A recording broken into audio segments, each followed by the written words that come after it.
Next topic है localized and delocalized bond. What do you mean by the term localized? Localized means fix. यहाँ पे अगर हमारे bond के इलेक्ट्रॉन्स किसी दो एटम्स के बीच में फिक्स हैं, वो दो एटम के अलावा नहीं मूव कर सकते, हमारे पास लोकलाइज्ड बॉन्ड आ जाता है. अभी हम डिस्कस कर रहे हैं डिटेल में. The bond whose electrons are greatly concentrated or fixed in the region between two nuclei is called localized bond. localized bond में हमारे पास सिग्मा एंड पाई दोनों टाइप के इलेक्ट्रॉन्स, दोनों टाइप के बॉन्ड्स हो सकते हैं. सपोज मेरे पास हाइड्रोजन हाइड्रोजन बॉन्ड है. इस केस में जो मेरे इलेक्ट्रॉन्स हैं इन्हीं दो एटम्स के बीच में ऑक्यूपाइड है और वो आगे मूव नहीं कर पा रहे हैं, मीन्स फिक्स हो गए, लोकलाइज्ड हो गए हैं. अब मेरे पास अगला मॉलिक्यूल, यहाँ पे सिग्मा इलेक्ट्रॉन्स की बात हो गई थी. अब मेरे पास यहाँ पे है ethylene molecule. Sigma as well as pi electrons हमारे दोनों ही हैं, बट ये दोनों ही इलेक्ट्रॉन्स मेरे इन दोनों एटम्स के बीच में भी फोकस्ड हैं. तो हमारे पास अगेन ये लोकलाइज्ड बॉन्ड आ गया. जब मेरे पास मॉलिक्यूल में more than one double bonds हैं और वो ऑल्टरनेट नहीं है, आइसोलेटेड है, मीन्स जो मेरे दो डबल बॉन्ड्स के बीच में मेरे पास दो या दो से ज़्यादा सिंगल बॉन्ड्स हैं. हम एक एग्जांपल ले सकते हैं पेंट 1,4 डाइन. ये 5 कार्बन का मॉलिक्यूल है, 2, 3, 4, 5. Pent 1,4 diene. अब इन दो डबल बॉन्ड्स के बीच में मेरे पास 2 सिंगल बॉन्ड्स हैं. जब मेरे 2 डबल बॉन्ड्स, दो सिंगल बॉन्ड्स या मोर देन 2 सिंगल बॉन्ड से आइसोलेटेड हैं, तो मेरे पास लोकलाइज्ड केमिकल बॉन्ड आ जाता है. ये मेरे जो इलेक्ट्रॉन्स हैं इन कार्बन पे डिलोकलाइज नहीं हो पाते. सिमिलरली ये इलेक्ट्रॉन्स इन पे नहीं हो सकते. तो ये मेरी सारी एग्जांपल्स लोकलाइज्ड बॉन्ड्स की हो जाती है. डिलोकलाइज्ड बॉन्ड, डिलोकलाइज्ड इलेक्ट्रॉन, इसके ऑपोजिट जब मेरे दो इलेक्ट्रॉन्स मोर देन 2 एटम पे स्प्रेड हो सके तो उनको हम डिलोकलाइज इलेक्ट्रॉन या डिलोकलाइज बॉन्ड बोल देते हैं. The bond in which electrons are spread over nuclei of more than 2 atoms is called delocalize bond. यहाँ पे मेरे पास एग्जाम्पल आ गई बेंजीन की, पेंट 1,3 डाइन की. अब इस केस में मेरे पास दो डबल बॉन्ड्स के बीच में सिंगल बॉन्ड है, ओनली वन सिंगल बॉन्ड. और मैं क्या कह सकती हूँ, मेरे पास ऑल्टरनेट सिंगल डबल बॉन्ड है, डबल सिंगल डबल ऑल्टरनेट हो गया. अब इस केस में जो मेरे डबल बॉन्ड के इलेक्ट्रॉन्स हैं, अगर मैं इस मॉलिक्यूल पर्टिकुलर की बात करूँ, मेरा फर्स्ट सेकेंड कार्बन के बीच में पाई इलेक्ट्रॉन्स है, थर्ड एंड फोर्थ के बीच में. इसका अगला मॉलिक्यूल मेरे पास, इसकी दूसरी स्ट्रक्चर क्या बनेगी? अगर हम इसकी रेजोनेटिंग स्ट्रक्चर, जो भी हम बाद में डिस्कस करेंगे, रेजोनेटिंग स्ट्रक्चर्स क्या होती है, मेरे पास कुछ ऐसा मॉलिक्यूल आ गया. अब इस केस में जो मेरे डबल बॉन्ड के इलेक्ट्रॉन्स हैं सेकेंड एंड थर्ड कार्बन पे बीच में कॉन्सेंट्रेटेड, मेरे दो इलेक्ट्रॉन्स पाई बॉन्ड के 1, 2 के बीच में और 3, 4 के बीच में लोकलाइज थे. बट एक और रेजोनेटिंग स्ट्रक्चर में ये 2 और 3 के बीच में आ गया. दैट मीन्स जो मेरे पाई इलेक्ट्रॉन्स हैं फर्स्ट सेकेंड थर्ड फोर्थ सारी कार्बन पे मूव हो रहे हैं, घूम रहे हैं. इनको हम जर्नल ऐसे डॉटेड एरो से दिखा सकते हैं. और मेरे डिलोकलाइज स्ट्रक्चर ऐसे. दैट मीन्स इस केस में जो इलेक्ट्रॉन्स हैं मोर देन 2 एटम्स के बीच में अगर घूम रहे हैं, मूव कर रहे हैं, डिलोकलाइज हो रहे हैं, तो वो मेरे पास डिलोकलाइज बॉन्ड हो जाते हैं. आप लोगों ने बेंजीन के बारे में भी लोअर क्लास में पढ़ा होगा ना. बेंजीन के केस में मेरे पास एक स्ट्रक्चर ऐसे आते हैं. मैं क्या कह सकती हूँ, फर्स्ट और सेकेंड के बीच में डबल बॉन्ड है.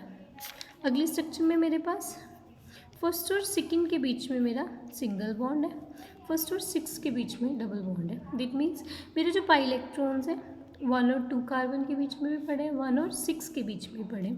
It means more than 2 atoms के ऊपर वो मूव कर रहे हैं, मोर देन 2 एटम्स के बीच में वो डिलोकलाइज हो रहे हैं, तो वो मेरे पास डिलोकलाइज बॉन्ड हो गए. जो एक्चुअल स्ट्रक्चर है वो मॉलिक्यूल की हम ऐसे शो करते हैं. और हम कह सकते हैं कि जो हमारा पाई इलेक्ट्रॉन क्लाउड है 6 कार्बन के ऊपर डिलोकलाइज हो रहा है. अब इफेक्ट्स डिलोकलाइजेशन के क्या हैं? जो मेरा बॉन्ड लेंथ है वो इंटरमीडिएट हो जाती है सिंगल डबल बॉन्ड लेंथ की। सिंगल बॉन्ड मेरा कार्बन कार्बन का हमने स्टडी करा है 154 पिकोमीटर लेंथ का होता है, डबल बॉन्ड मेरा 134 पिकोमीटर लेंथ का होता है। जबकि बेंजीन के केस में जो मेरा मॉलिक्यूल है कार्बन सिंगल और डबल बॉन्ड करेक्टर हमारे पास 139 पिकोमीटर वो इन दोनों के बीच की लेंथ हो जाती है। नेक्स्ट हमारे पास है मूवमेंट ऑफ इलेक्ट्रॉन। डीलोकलाइजेशन से मेरे electrons throughout more than 2 atoms पे मूव कर जाते हैं। देन है स्टेबिलिटी। हमें पता है बेंजीन मॉलिक्यूल मोर स्टेबल है as compared to double bond alkene system. It means more is the effect of delocalization, more is the stability of the molecules। अब हमारे कौन से मॉलिक्यूल्स हैं जो डीलोकलाइजेशन शो करते हैं? हमारे पास मिनिमम कंडीशन क्या है कि कोई मॉलिक्यूल डीलोकलाइजेशन शो करे? सबसे पहली कंडीशन है हमारे पास कॉन्जुगेटेड बॉन्ड होना चाहिए। Conjugated bond means alternate single double bond. अगर मेरे किसी मॉलिक्यूल में डबल एंड ट्रिपल बॉन्ड दोनों ही प्रेजेंट है और वो कॉन्जुगेशन में, दैट मीन्स मेरे पास ऑल्टरनेट सिंगल डबल बॉन्ड है, तो वो मॉलिक्यूल मेरा डीलोकलाइजेशन शो करेगा। नेक्स्ट है डबल और ट्रिपल बॉन्ड मेरा कॉन्जुगेशन उन एटम्स के बीच में साथ होना चाहिए जिनके पास p ऑर्बिटल है और p ऑर्बिटल में इलेक्ट्रॉन्स हैं। इट मीन्स डबल बॉन्ड मेरा उन एटम के साथ कॉन्जुगेशन में जहाँ पे p इलेक्ट्रॉन्स है और उसमें इलेक्ट्रॉन्स p ऑर्बिटल्स और इलेक्ट्रॉन्स भी। यहाँ p इलेक्ट्रॉन्स ने ऑर्बिटल ने इलेक्ट्रॉन दिए, मेरे पास रेजोनेटिंग स्ट्रक्चर क्या बन जाएगी CH Cl। यहाँ पे पॉजिटिव चार्ज आएगा बिकॉज इलेक्ट्रॉन यहाँ से जा रहे हैं, यहाँ पे नेगेटिव चार्ज बिकॉज इलेक्ट्रॉन यहाँ पे शिफ्ट हो रहे हैं। ये मेरे जो इलेक्ट्रॉन क्लाउड है मोर देन 2 एटम्स में कॉन्जुगेट हो रहा है, डीलोकलाइज हो रहा है।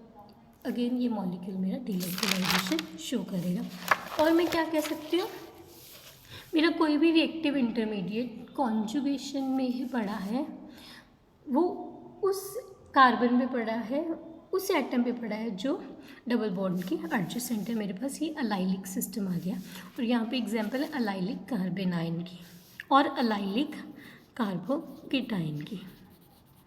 इन दोनों केसेस में मेरे पास रेजोनेटिंग स्ट्रक्चर हम क्या ड्रॉ कर सकते हैं? ये नेगेटिव चार्ज यहाँ डबल बॉन्ड बनाया, ये इलेक्ट्रॉन यहाँ शिफ्ट हो गए, it means negative CH double bond CH2। इस केस में जो मेरा पाई इलेक्ट्रॉन क्लाउड है फर्स्ट सेकेंड, मैं इनको नंबर दूँ के बीच में, इस केस में मेरा सेकेंड थर्ड के बीच में मेरा पाई इलेक्ट्रॉन क्लाउड मोर देन 2 एटम्स के बीच में डीलोकलाइज हो रहा है, तो मेरे पास ये डीलोकलाइजेशन की एग्जाम्पल है। इस केस में मेरी रेजोनेटिंग स्ट्रक्चर क्या बनेगी?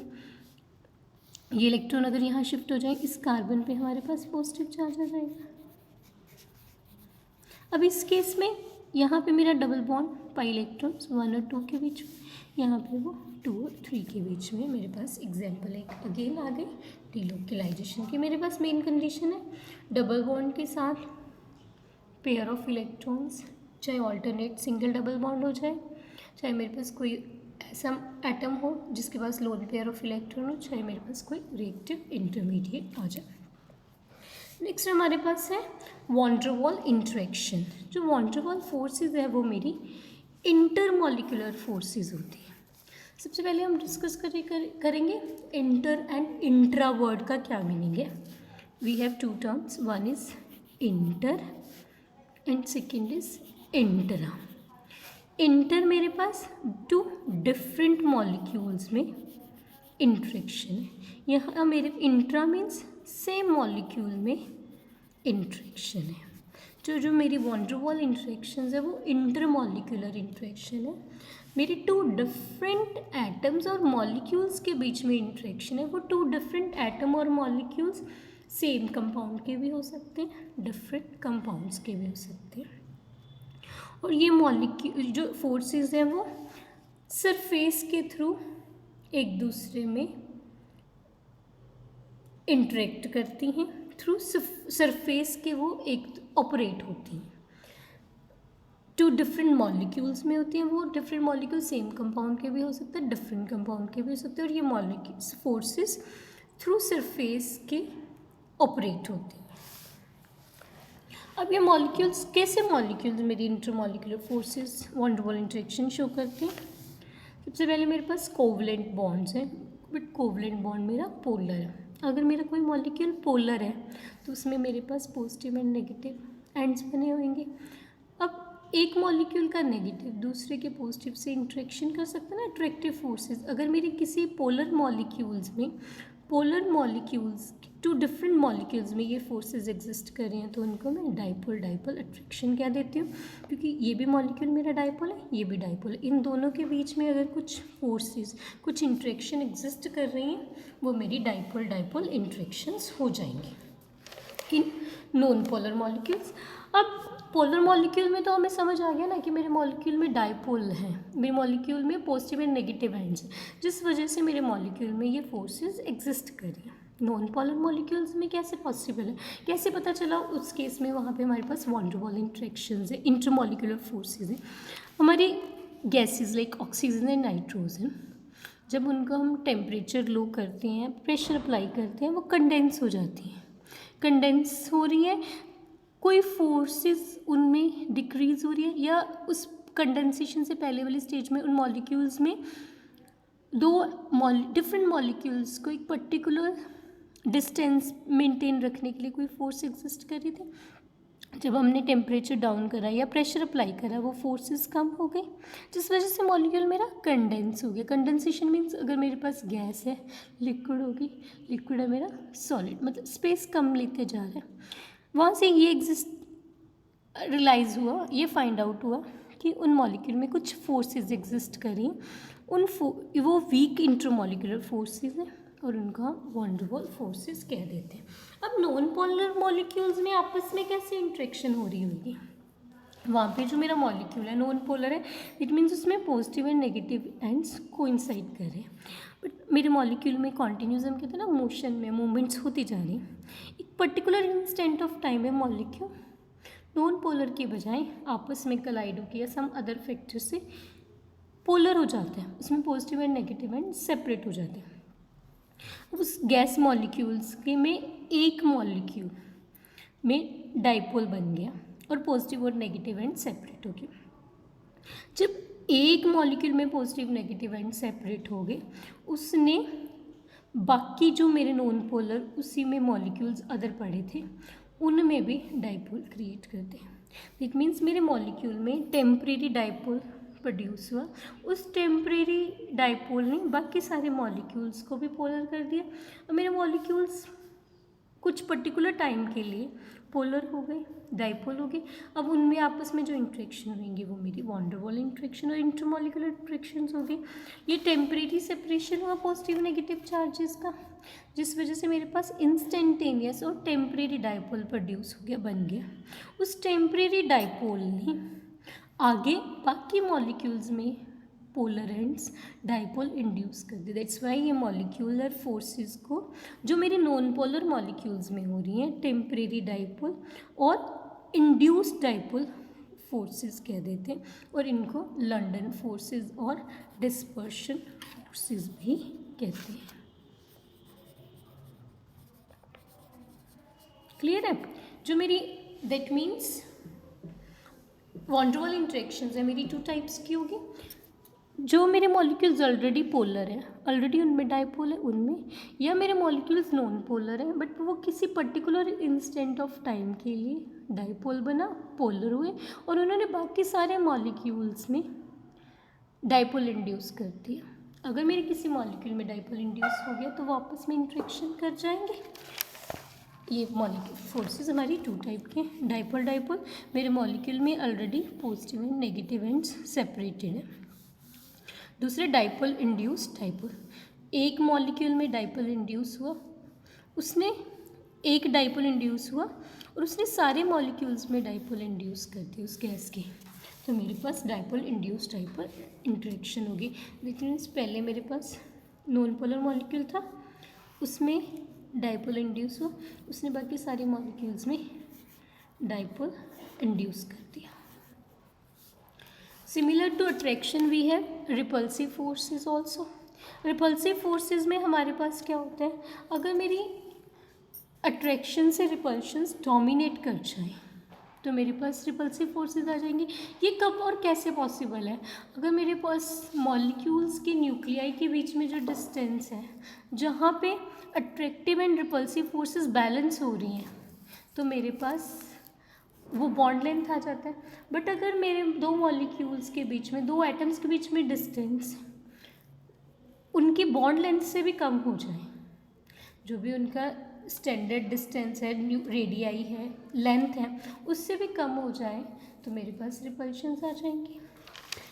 If the distance between two non-bonded molecules becomes less than their van der Waals radii, these interactive forces are called repulsive और van der Waals repulsion forces। ये सबसे कॉमन एग्जाम्पल हम लोगों ने चेयर फॉर्म ऑफ साइक्लोहेक्सेन में पढ़ी है। वहाँ पे 1 और 4 कार्बन के जो हाइड्रोजन को हम फ्लैगपोल हाइड्रोजन कहते हैं। ये flagpole hydrogen chair conformation of cyclohexane में इनका जो डिस्टेंस है less than their van der Waals radii होगी, रिपल्शन होगी, तो इनको van der Waals repulsive forces कह देते हैं। अब फैक्टर्स हैं, किन किन पे van der Waals फोर्सेस हमारी डिपेंड करती हैं। सबसे पहले हमारे पास number of electrons. Number of electron है, जितने ज़्यादा मेरे पास नंबर ऑफ इलेक्ट्रॉन्स होंगे उतनी मेरे पास उस एटम में, उस मॉलिक्यूल में डिस्टोर्शन पॉसिबल है, डाइपोल इजीली बन सकता है।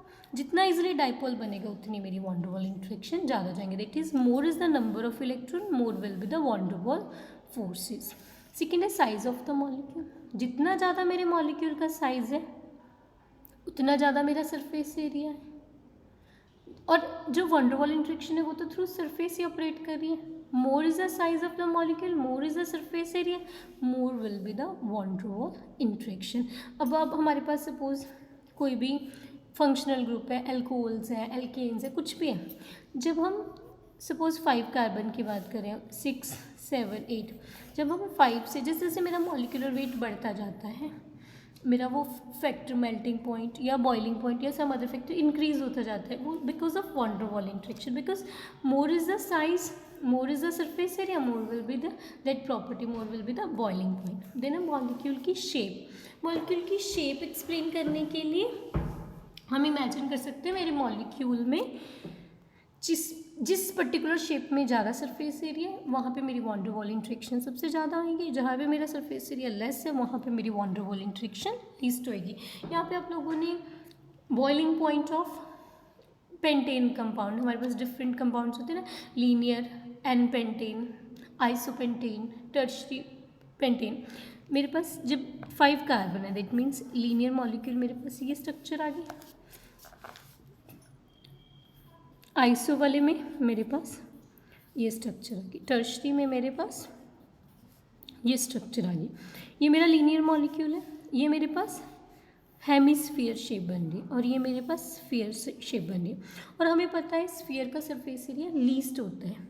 अगर किसी मेरे मॉलिक्यूल में कुछ ऐसी शेप है जिस उसका सरफेस एरिया लेस हो रहा है, तो उस केस में van der Waals interaction less होंगी और उसकी वो पर्टिकुलर प्रॉपर्टी की वैल्यू डिक्रीज हो जाएगी। दैट मीन्स अगर मेरे पास पेंटेन, आइसोपेंटेन और नियोपेंटेन है, इनमें boiling point maximum, more boiling point इस केस में होगा, यहाँ पे मेरे पास लीस्ट होएगा, बिकॉज इस केस में more surface area, this case में least surface area, more boiling point, least boiling point हो गया। नेक्स्ट फैक्टर है हमारा टेम्परेचर एंड प्रेशर। सबसे पहले हम टेम्परेचर डिस्कस करें। अगर मेरे मॉलिक्यूल्स लो टेम्परेचर पे, दैट मीन्स उन मॉलिक्यूल्स की लो स्पीड है तो वो एक दूसरे के साथ मोर टाइम के लिए इंट्रैक्शन कर सकते हैं।